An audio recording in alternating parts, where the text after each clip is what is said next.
અમારા ઠાઠ ને ઠઠારા જોઈને મન મન મનમાં બળે આનંદ છે આંખે પોર મારે ઘણાની આંખે ચડે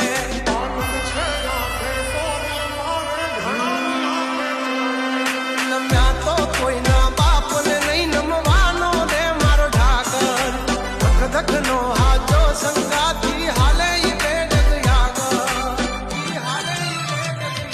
નથી રાખ્યા કોઈ દી બાપડા વિચારા ચમકાયા છે જમયા ભે ચમકે તારા આમટથી કહીએ છીએ અમે મલધારી ભેળા છે વાયુ તલવાર બેધારી હથેલી લેવા ખાંડા ના ખેલ કાંઈ નાની માના ખેલ નથી ખરા ટાણે